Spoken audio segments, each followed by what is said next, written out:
Gente boa de Deus, do caminho da graça, da nossa estação querida de Brasília, onde tudo começou, e todas as demais estações do caminho espalhadas pelo Brasil e pelo mundo que estamos assistindo agora, tanto quanto os milhares de pessoinhas amadas, irmãos queridos, espalhados no Brasil e por toda a terra, agora mesmo, assistindo a Vem Ver TV. Que Deus nos abençoe, nos guarde, nos encha do Espírito Santo. Infelizmente, eu ainda estou aqui com o pé quebrado, os ligamentos todos rompidos, de modo que eu não estou podendo ir ao Teatro do Sina. As escadas são íngremes, é muito difícil e chegar lá. E já expliquei no domingo passado, não vou explicar de novo. Quero ganhar muito tempo agora, simples com a gente. Eis também a razão pela qual eu tenho que ficar sentado, embora às vezes me canse um pouco. Eu já faço tanta coisa sentado aqui no Papo de Graça, quando eu posso estar em pé falando, me é um alívio. Mas eu quero que você abra comigo, você, meu querido amigo, irmão, abra aí no Evangelho de João, no capítulo 1, e leia comigo do verso 1 até o verso 14, aqui do Evangelho de João, que nos diz assim, ó: no princípio era o Verbo, e o Verbo estava com Deus, e o Verbo era Deus. Ele estava no princípio com Deus. Todas as coisas foram feitas por intermédio dele. E sem ele, nada do que foi feito se fez. A vida estava nele e a vida era a luz dos homens. A luz resplandece nas trevas, e as trevas não prevaleceram contra ela. Houve um homem enviado por Deus, cujo nome era João Batista. Ele veio como testemunho, para que testificasse a respeito da luz, a fim de todos virem a crer por intermédio dele, todos em Israel, naqueles dias.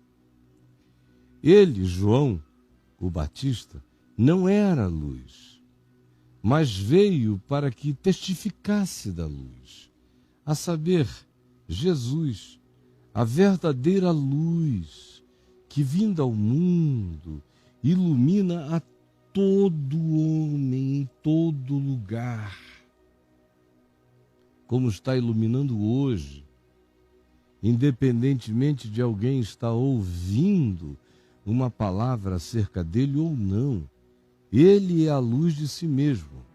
Ele não precisa de um carregador de luz. Ele é a luz que, vindo ao mundo, e ele veio, ele ilumina, é um ato dele, livre e soberano, a todo homem. Ele estava no mundo, veio, se encarnou. O mundo foi criado por intermédio dele, o mundo, cosmos, universo, criação, criaturas, tudo que existe. E a sociedade humana não foi criada por ele do jeito que ela está, mas foi criada por ele quando ele cria homem e mulher e diz: crescei, multiplicai-vos, e dá a eles um mandamento cultural, portanto, um mandamento social, que é cuidar do jardim primeiro, e depois arar a terra, cuidar dela, fazer bem ao planeta, tirar seu alimento do planeta e não maltratar, ao contrário, servir a criação com amor. Portanto, repetindo, ele, Jesus, aquele em quem Deus estava, o Cristo eterno, Estava no mundo, o mundo, porém, foi feito por intermédio dele, mas o mundo não o conheceu. Não percebeu, não discerniu. Ele veio para o que era seu. E o que era dele? Em primeiro lugar, todo homem. Porque ele é a verdadeira luz que, vindo ao mundo, ilumina todo homem. E ele também é aquele acerca de quem se diz que todas as coisas foram feitas por meio dele e para ele. Logo, aqueles que eram seus, em primeiro lugar, é toda a consciência humana. Todo homem consciente de si, toda criatura sabedora de si. É aquele a quem a luz se dirige. Veio para o que era seu, e os seus também, no contexto imediato da Escritura, do que aqui se diz, os seus, sobretudo, do ponto de vista da linearidade da revelação histórica, do conhecimento da informação, do ponto de vista da oralidade e continuidade da comunicação do sentido da palavra de Deus, os que eram imediatamente os lúcidos e conscientes acerca dele e que não receberam, eram judeus. Dentre os judeus, os mestres, os sábios, os entendidos, os teólogos, os sacerdotes, os religiosos, os reis do exemplo, os senhores do conhecimento bíblico, os que diziam que quem dizia que Jesus era o centro de tudo não passava de uma plebe que nada sabia da lei. Esses, naquele contexto imediato, muito mais importantemente do que qualquer outra criatura no planeta, foram aqueles para os quais ele veio e que tinham dito já desde há muito, quando ele vier, nós somos os dele. Por isso ele repetiu tantas vezes que os primeiros seriam os últimos, porque os primeiros a dizerem, quando ele vier, nós seremos os primeiros a saber, até hoje não souberam. E o apóstolo Paulo diz em Romanos, nos capítulos 9, 10 e 11, que serão os últimos a saber. Os judeus. E dentre eles a elite divina. Não receberam.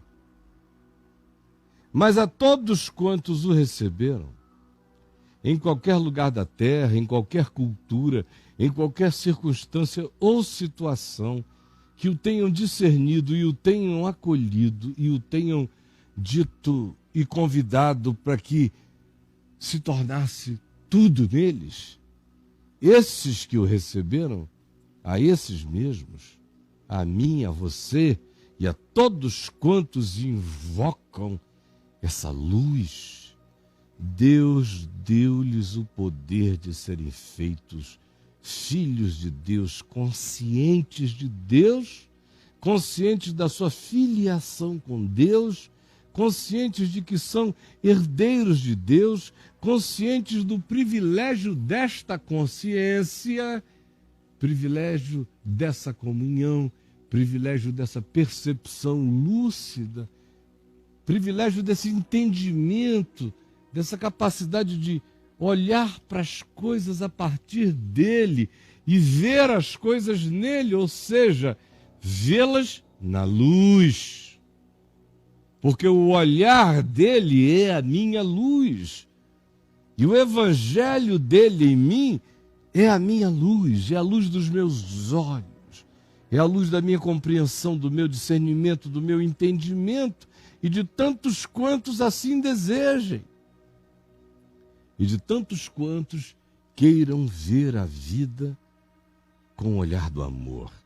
O que equivale a ter o olhar dele, como diz o próprio apóstolo João, só que na epístola dele, na primeira, no capítulo 5, Em toda a epístola, nos 5 capítulos primeiros dela, essa afirmação é repetida recorrentemente. Todos quantos o receberam, ganharam. Acolheram e foram visitados por essa dádiva desse entendimento de se saberem filhos de Deus, perdoados e incluídos em toda a graça. A saber, quem são esses? Todos os que creem no seu nome. O que é o nome dele? É J-E-S-U-S? Não, isso é uma transliteração, aportuguesada. Isso é besteira. O nome dele, então, qual é? Yoshua? Essa foi a designação histórica. O nome dele é o Cristo. O nome dele é o Filho. O nome dele é o Cordeiro Eterno, imolado antes da fundação do mundo, que no espaço-tempo foi chamado de Jesus, porque não poderia ser chamado de Cordeiro, não poderia ser chamado de O Filho, não poderia ser chamado de Unigênito. Era um humano, tinha que ter um nome, e um nome que significasse quem ele era. Qual era o nome? E o que Jesus significa? Ele salvará o povo dos pecados dele. Ele é o Senhor, o Salvador.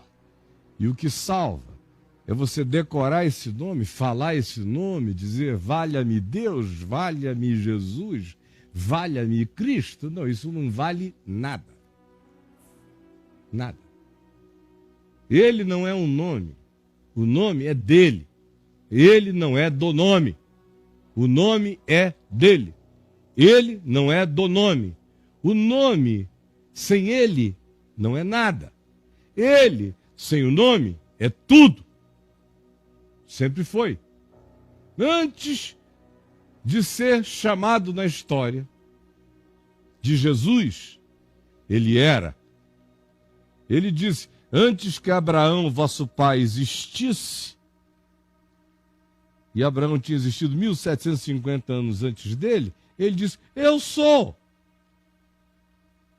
Ele é aquele que se apresentou em tantos lugares e de tantas formas, que no Velho Testamento é chamado de o anjo do Senhor, com A maiúsculo.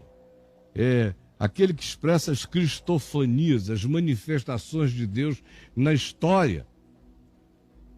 E, na plenitude dos tempos, quando ele se encarnou, o que é totalmente diferente de se manifestar durante o processo histórico e desaparecer, quando ele se encarnou, ele foi chamado pelo nome de Jesus. Mas lembre, o nome é dele, ele não é do nome.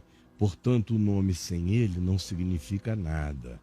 O que significa, então, quando se diz os que creem no seu nome? São os que creem na sua palavra. Ele é a palavra encarnada. O nome designa este que é a boa nova, a boa vontade, a graça eterna de Deus encarnada com altura, suor, cheiro, cor, andando entre nós. Isto no espaço-tempo, na história, 2000 anos atrás. Hoje, ele está aqui entre nós, soprando como essa brisa que sopra sobre mim, como tudo que me envolve. Ele é. A todos quantos o receberam, a todos quantos o recebem, a todos quantos o recebam, ele lhes deu, ele lhes dará, ele lhes dá o poder de serem feitos filhos de Deus, os quais não nasceram do sangue. Isso a gente não herda essa consciência por DNA, por pedigree, por ser judeu, por ser cristão, por ser evangélico, católico ou qualquer outra idiotice da civilização arrogante. Não. Eles não nasceram e não nascem por herança genética. não nascem por vontade da carne, por determinação legalista, do tipo que diga: eu me farei filho de Deus, eu me tornarei pelas minhas obediências, eu serei superior a esses demais que nada querem. Não. Ninguém se torna filho de Deus pela carne, nem por herança, nem por vontade do homem. Seja a vontade pessoal, na sua presunção, dizendo: eu, com a arregimentação e o arregimentamento da minha vontade, da minha volição, determino que viverei como filho de Deus. Não consegue. Os filhos de Deus não nasceram do DNA, da herança da carne, não nasceram da presunção de qualquer que seja a carnalidade, ou vontade do homem, ou filosofia do homem, ou ideologia do homem, ou teologia do homem, ou elucubração do homem. Não! Só nascem de Deus, é graça de Deus, tudo provém de Deus. Por isso não pode haver religião do homem para com Deus, é uma impossibilidade. Ele é infinito, eu sou finito, morreu, acabou a religião.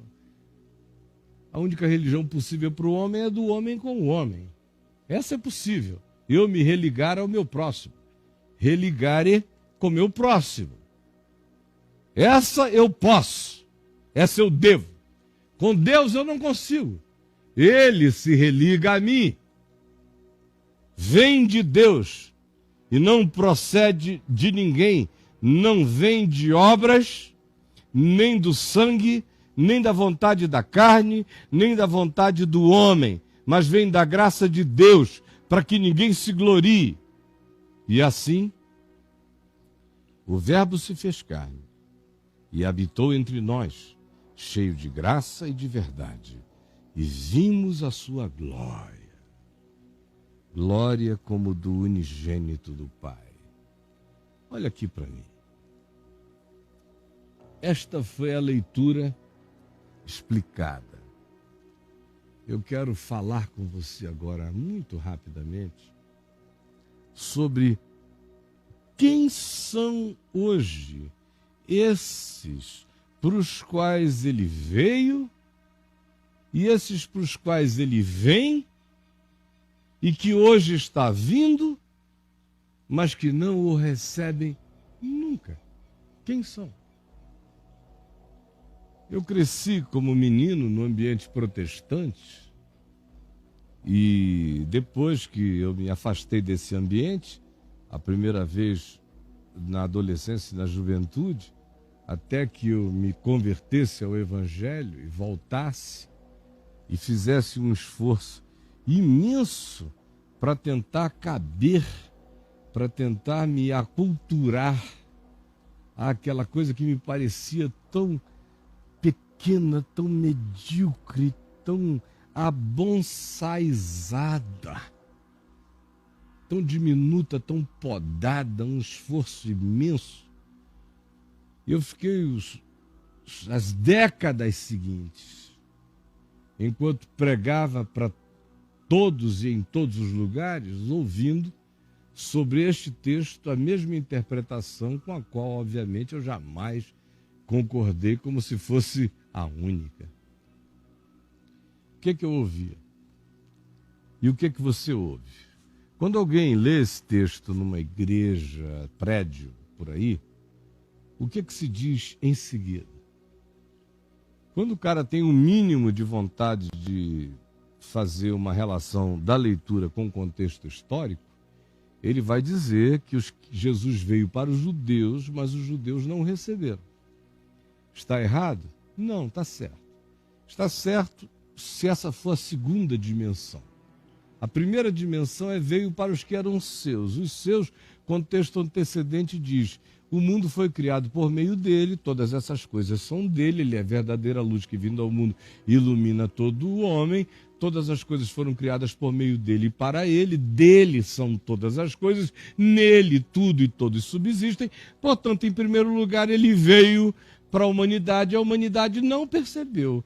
E, do ponto de vista histórico, da linearidade do espaço-tempo, da genealogia, da continuidade da informação, é óbvio que os judeus veem como aqueles que eram os detentores dessa consciência explícita, dessa informação, dessa revelação que tinha sido dada.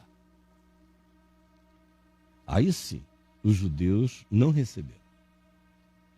Mas e daí? Vai ficar assim?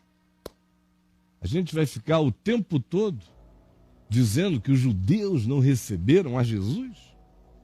Gente, passou da hora. Isso aí já esgotou o prazo de validade, essa conversa há muito tempo. Há muito tempo. Muito tempo. Hoje em dia, sinceramente, nesse pacotão todo, os judeus terão os privilégios prometidos em relação ao fato de que carregaram tantos anos uma consciência e depois se perderam nela, mas a fidelidade de Deus não morreu, nem para com eles, nem para com toda a humanidade. Portanto, Paulo diz em Romanos 9, 10 e 11 que chegará a hora em que todo Israel vai acordar. Vai ser um susto histórico sem tamanho, quando eles discernirem. Mas os que não receberam não são só eles. É a humanidade toda. E hoje, apenas usando essa informação que se gosta tanto de usar, de dizer que foram judeus que não receberam, eu quero apenas dizer para você o seguinte: em cada nova geração, novos judeus se reatualizam na humanidade. Preste atenção. Em cada nova geração, novos judeus se reatualizam na humanidade, e eles não são judeus, filhos de Abraão, nem da terra de Israel. Não. São judeus americanos, judeus brasileiros, judeus dinamarqueses, ingleses, judeus do mundo inteiro, judeus de todo lugar. E quem são esses novos judeus? Quem são esses para quem a revelação é dada com explicitude? A escritura com o registro do informe da revelação é carregada nas mãos. E que, todavia, semelhantemente aos judeus do primeiro século, quando do Jesus histórico, rejeitam isto, rejeitam hoje o Cristo eterno. Rejeitam não o Jesus histórico andando entre nós, rejeitam o evangelho histórico presente entre nós. Rejeitam a palavra explícita. O evangelho ensinado, vivido, encarnado e praticado por Jesus. Rejeitam. E quem são esses que rejeitam? Ora, hoje à noite, espalhado pelo mundo e no Brasil, neste mesmo fuso horário, em quase todas as igrejas onde haja algum pregador anunciando o evangelho e convidando pessoas a levantarem a mão e aceitarem Jesus como seu Senhor e Salvador, e que estejam, porventura, usando este texto ou citando este texto, sabe o que eles estão dizendo? Qual é a aplicação? Aqueles para os quais ele veio e que não receberam são os que ainda não são membros da igreja.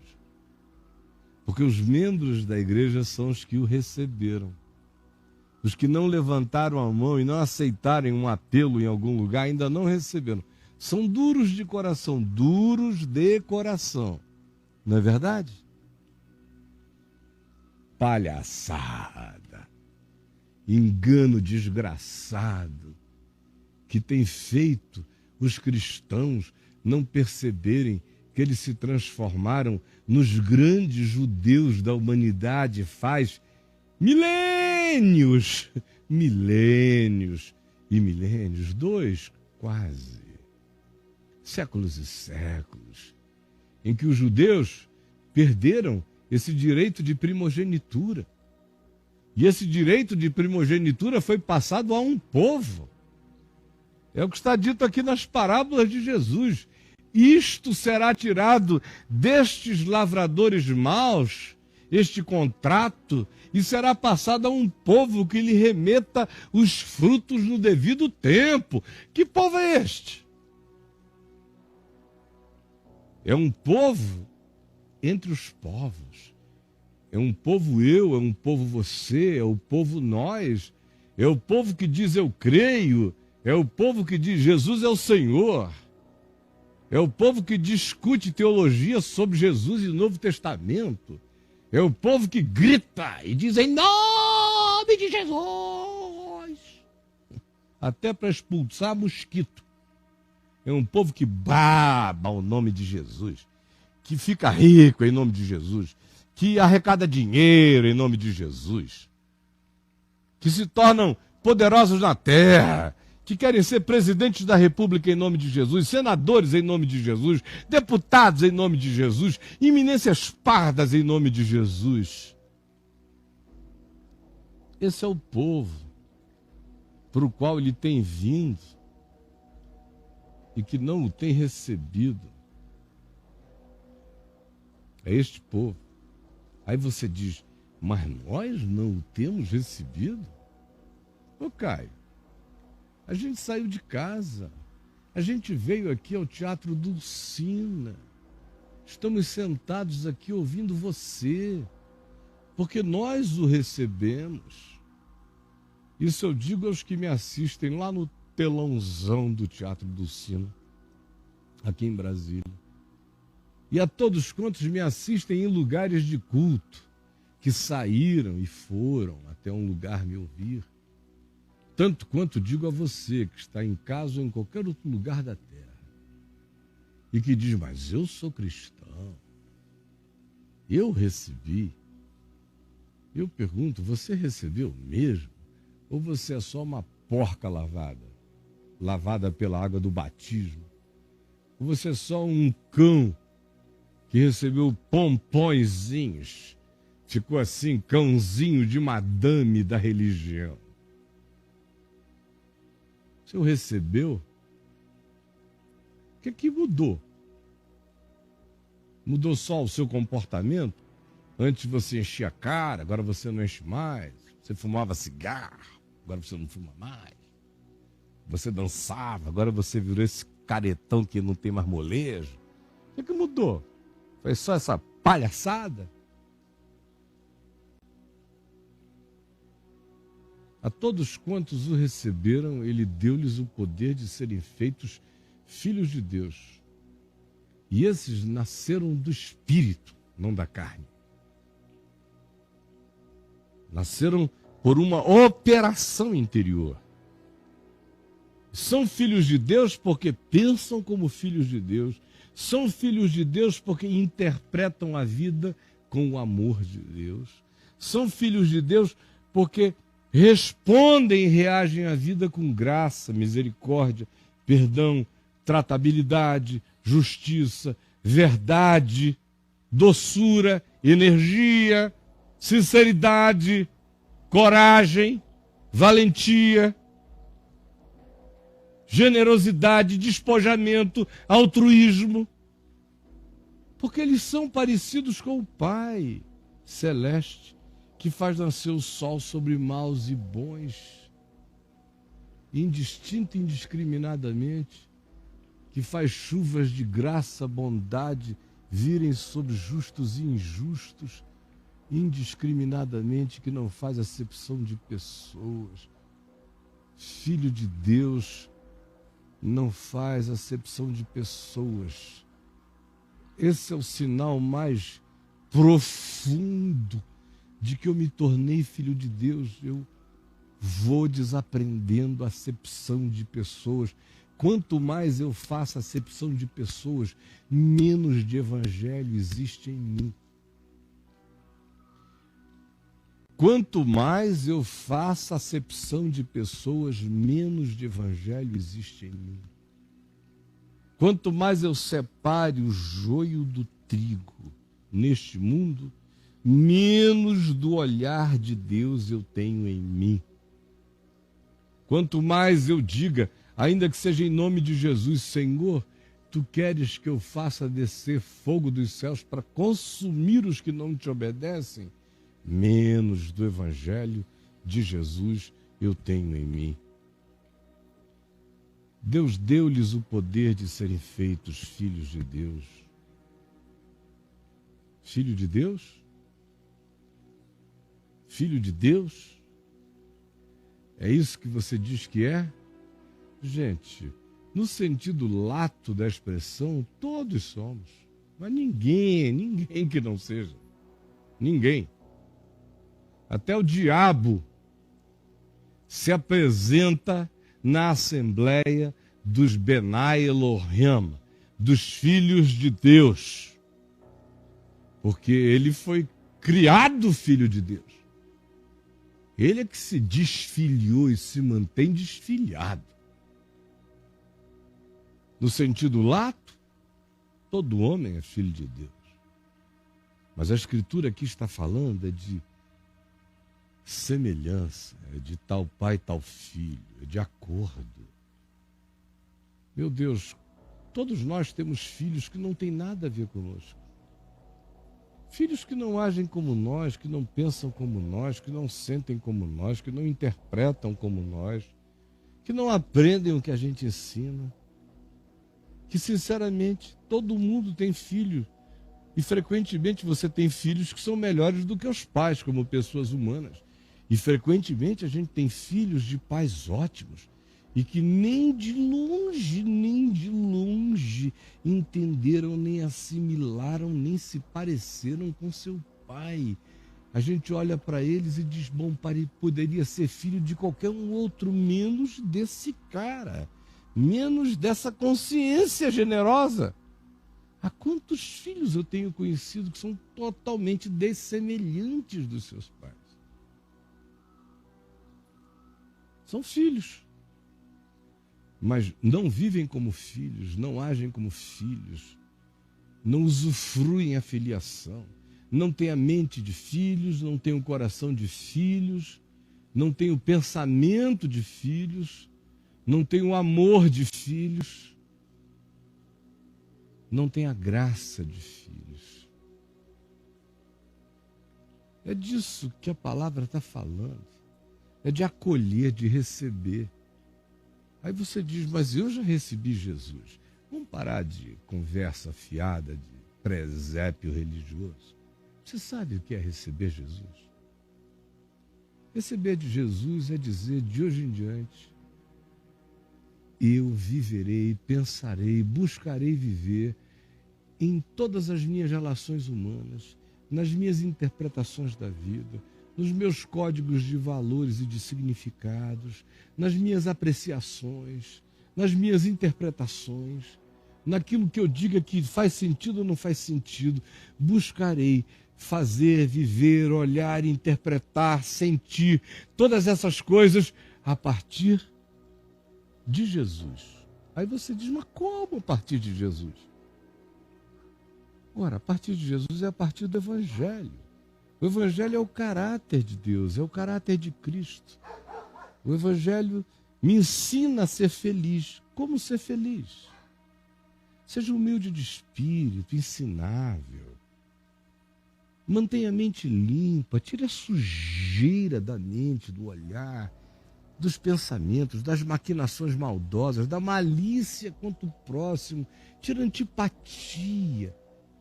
Vença a maldade interior e aprende, seja humilde de espírito, seja manso. Não saia atropelando os outros. Se contenha, aprenda a se conter, a refletir, a escolher o que é válido e não é. Qual é o bom combate? Não é o bom combate. Os mansos herdam a terra, porque todo mundo morre brigando as guerras da idiotice e eles se salvam pelo bom senso, recolhendo-se da barbárie e da maluquice. No fim, eles herdam tudo mesmo. Jesus ensinou o que é ser feliz. Jesus ensinou qual é a minha atitude para com o inimigo. Como é que eu trato o inimigo? Está lá em Mateus 5. Como é que eu devo olhar para o próximo, mesmo o próximo idiota, o próximo burro, o próximo que não gosta de mim, o próximo que não me ofendeu, que me ofendeu, o próximo que me deve, o próximo que não tem como me pagar jamais, o próximo que é perverso, o próximo que é abusivo, o próximo enganador, o próximo vestido de ovelha, mas por dentro é um lobo, roubador. Ele me ensinou a lidar com isso tudo. Isso é acolher Jesus. Isso é aceitar Jesus. Porque você diz que recebeu Jesus, mas fica sendo pastoreado por um lobo vestido de ovelha, que faz tudo que o Evangelho diz que não é Evangelho, e você fica lá, desculpe, você não recebeu Jesus, não entendeu nada, não é nada. Isso é um presépio de uma farsa. É decoração, é bicho empalhado de uma grande farsa. Só isso. Os que o receberam, o apóstolo Paulo diz, são os que andam nele. Assim como vós recebestes a Cristo, assim também andai nele. Assim como recebestes a Cristo, assim andai nele. De modo que filho de Deus sem evangelho, desculpa, é filho de outra coisa. Filho de Deus que diz que tem o evangelho e ao mesmo tempo abomina o amor. E prova que abomina, cheio de acepção, de distinções, de preconceitos, de separações, de hostilidades, de ódios, de determinação de encontrar algo para querer ver se o que não é passa a ser só porque eu não gosto. Nenhum filho de Deus é implicante, nenhum filho de Deus é maligno, nenhum filho de Deus é o rei da antipatia, nenhum filho de Deus é inventor de males, nenhum filho de Deus pensa o pior dos outros o tempo todo e deseja o pior. Não é, simplesmente não é. Você pode ser pastor, cardeal, bispo, a mulher do pastor, seja você quem for, cara. Você não é. Você não recebeu. Você é uma porca lavada pelo batismo de imersão, de aspersão, com fitinha vermelha. Você é um pet da religião. Não entendeu ainda? Mas não é filho de Deus, no sentido em que o Evangelho nos chama a sermos filhos discípulos, filhos que vão e servem ao Pai, filhos que servem ao Pai servindo ao próximo, filhos que dizem amém, não para um discurso acerca de Jesus, dizem amém a Jesus, a palavra dele, ao ensino dele, ao modo dele dizer, viva assim e você será meu discípulo. Porque aquele que me ama, guarda os meus mandamentos. Os meus discípulos, ele disse, são aqueles que guardam a minha palavra. Gente, se vocês quiserem continuar no engano, continuem. Se quiserem continuar na sacanagem, continuem. Mas chegou a hora de a espada passar na consciência de todo mundo. Não dá mais para brincar de você. Não dá mais para brincar de nós. Não dá mais para brincar de filho de Deus. E por último, guarde isto.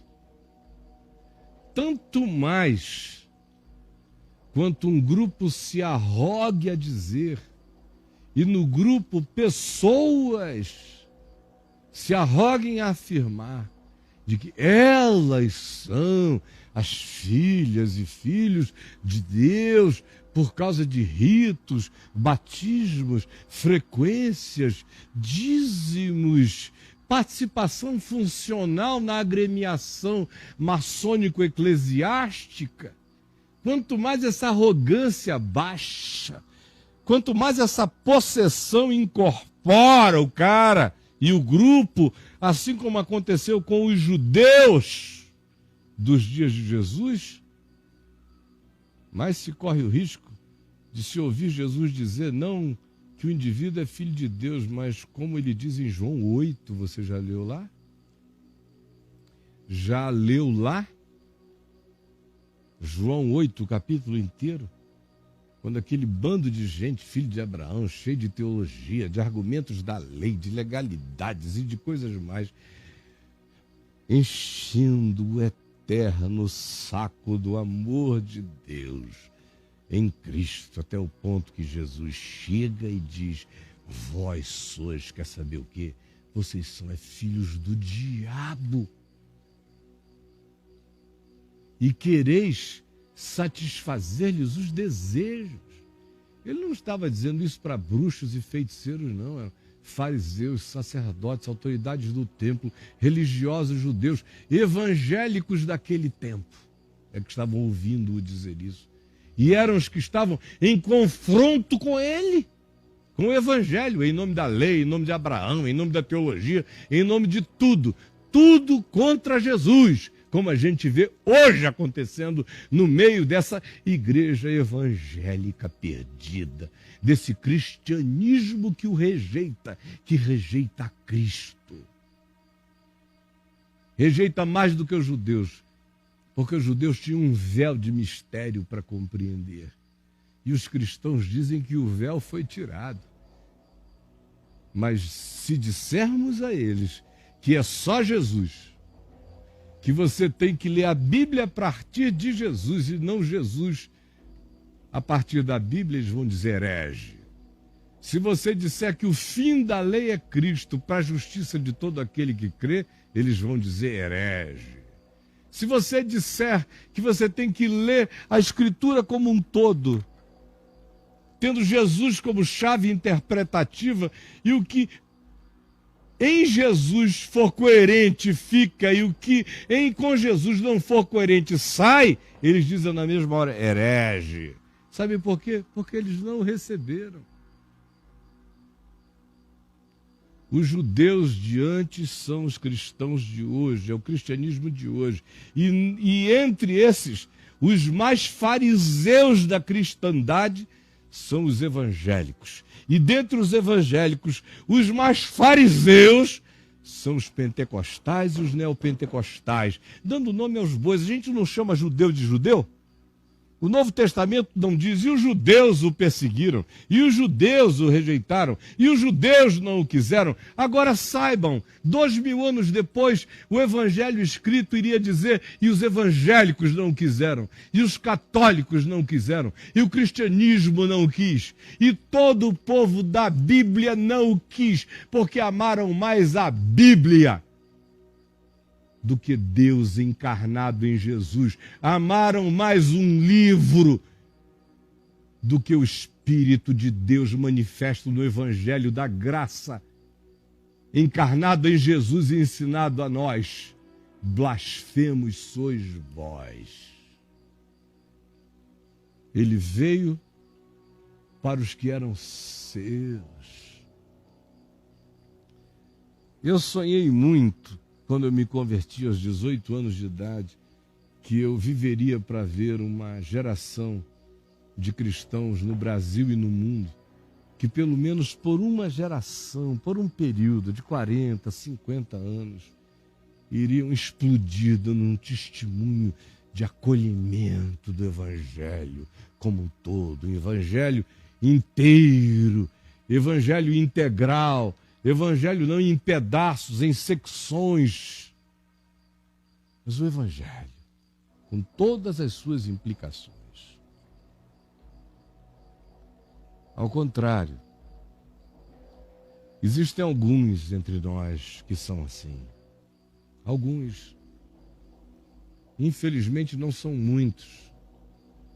Num universo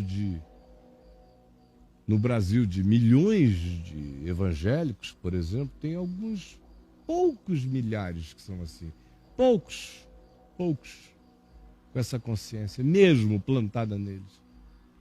Em segundo lugar, você vê um outro grupo que sabe, que entende, que saca, que discerne, mas diz, não, eu vivo no meio dessa estrutura tão pesada, tão engessada, tão perversa, tão cheia de juízo, tão persecutória, que eu não vou correr o risco de dizer tudo que eu creio, nem assumir a vida livre de um filho de Deus segundo o Evangelho, porque senão vou ser muito perseguido.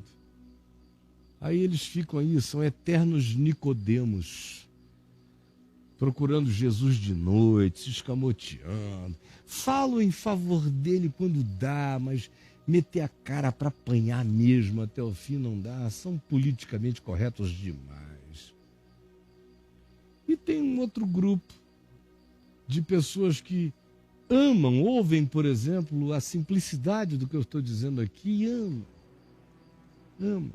Mas eles dizem, olha, eu já estou velho demais para aceitar essa conversão, mas assim mesmo eles vão em hospitais e ficam convidando pessoas para se converterem a Cristo na véspera da morte, mas só porque o cara está com 50 anos de idade, 60, e é membro de uma igrejona pedrada, ele diz que está velho demais para sofrer a transformação do Evangelho na vida dele, embora ele tenha compreendido, e eu digo, pobre de você. Tem aqueles também que entenderam e que já me disseram na cara, Caio, o que você prega é a verdade do Evangelho, mas não dá certo para levantar dinheiro. Não dá certo para fazer capital.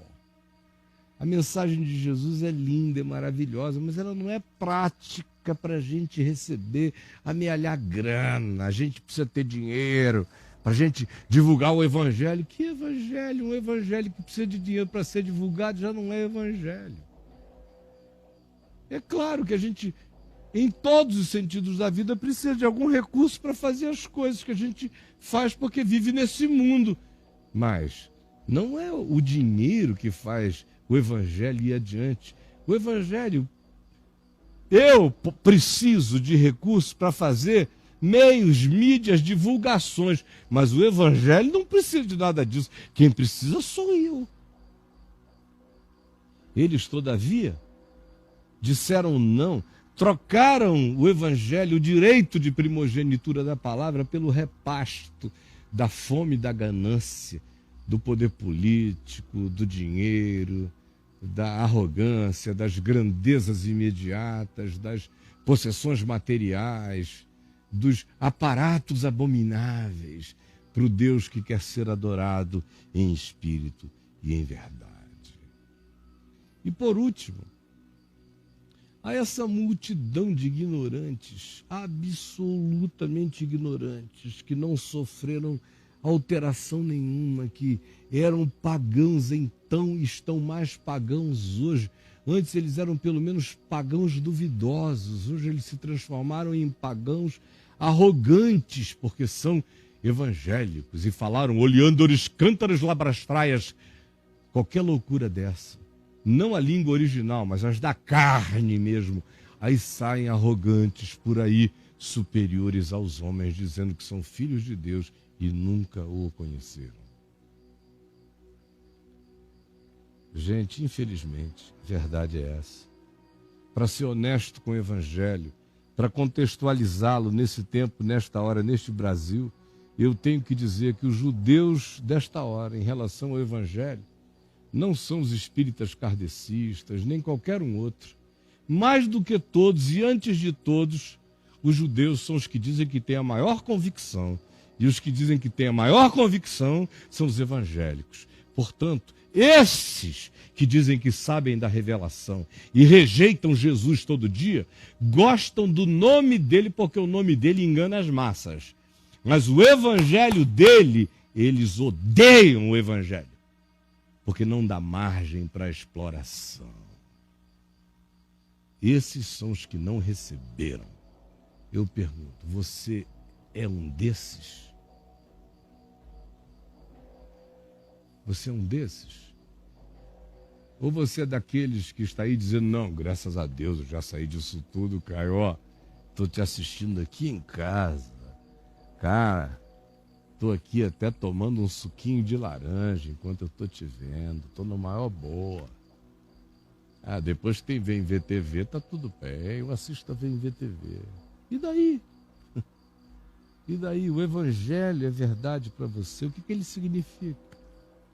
Ele muda o teu modo de comprar, de vender, de gastar dinheiro, de doar, de não doar, de tratar, de não... Ele muda alguma coisa, mudou teu olhar, mudou teu coração, mudou teu interpretar, você ficou mais dilatado, se desmediocrizou, ficou mais humano, se tornou mais generoso, mais gentil, mais acolhedor, mais sincero, mais verdadeiro, mais esperançoso, mais corajoso, mais simples, mais descomplicado, mais objetivo. Me diga. Se não produziu nada disso, que boa nova é essa? Que evangelho é esse? Que Jesus é esse? É droga nenhuma. Não é Jesus.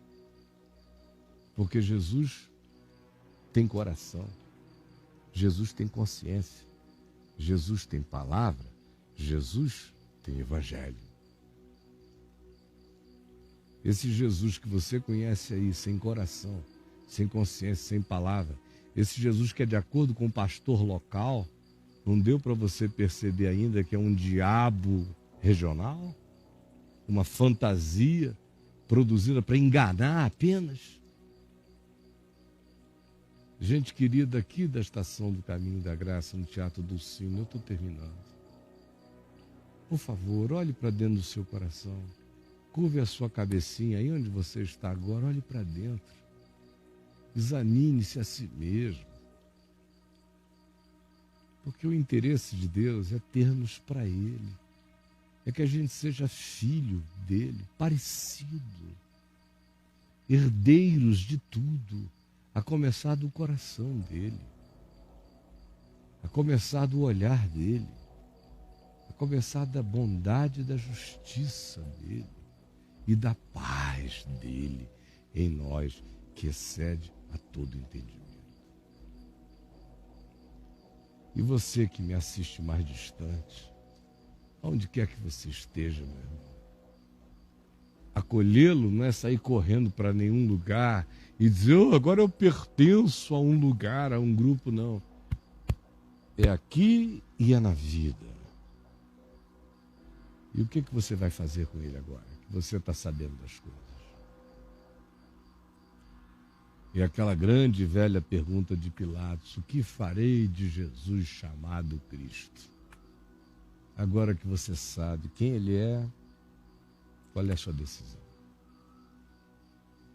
Jesus, eu vim aqui dizer aquilo que eu digo desde 18 anos de idade, tu sabes, só que hoje com uma tristeza, e não é de hoje, já faz alguns anos que eu estou dizendo deste jeito, dizendo que os judeus de antes se tornaram essa igreja de agora, mais pedrada do que o judaísmo, tão arrogante quanto o judaísmo nos seus piores dias de arrogância, tão soberba que constrói para si templos de Salomão, quando tu disseste, essas pedras não ficarão pedra sobre pedra.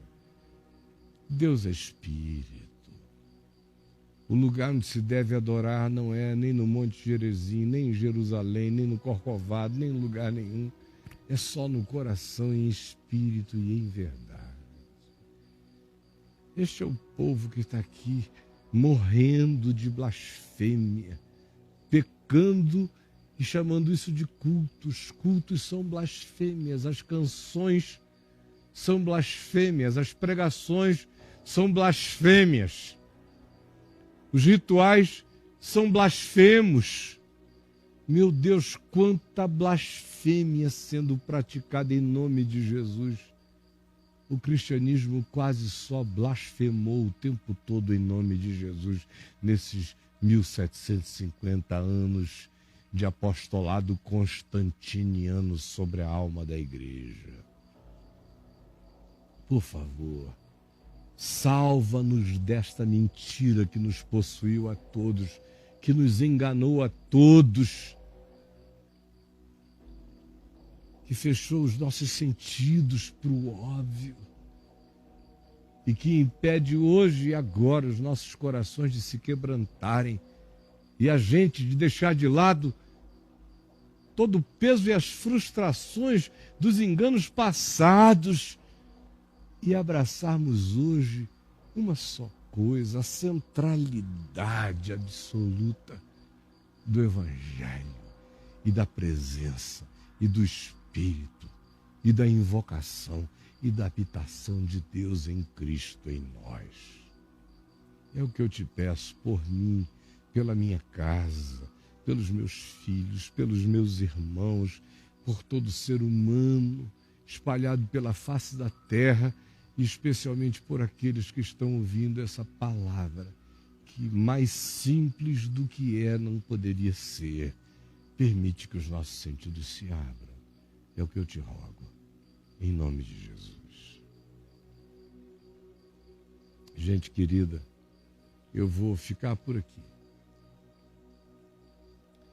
Eu espero que você aí na Estação do Caminho tenha participado com seu melhor coração. E quero avisar uma coisa. No domingo que vem, presta atenção, você aqui de Brasília, que frequenta o Teatro Dulcino. Preste bem atenção. Domingo que vem nós não teremos reunião aí no teatro. Ele está ocupado. Nós vamos ter na segunda-feira. Em vez de domingo, você vai voltar na segunda. E na segunda-feira haverá ceia do Senhor. Aí no Teatro Dulcino. Então no próximo domingo não. Sim, na próxima segunda. E eu espero que todo mundo esteja lá. E você que me vê aqui pela VMV TV, que o Senhor nos abençoe e nos guarde. Eu estou esperando todo mundo amanhã de manhã às 10 horas no Papo de Graça. Um beijo aqui. Irmãos, que o Senhor nos abençoe e nos guarde. Que o Senhor faça resplandecer o seu rosto sobre nós e tenha misericórdia de nós. Que o Senhor sobre nós levante o seu rosto e nos dê paz. Em nome de Jesus. Amém.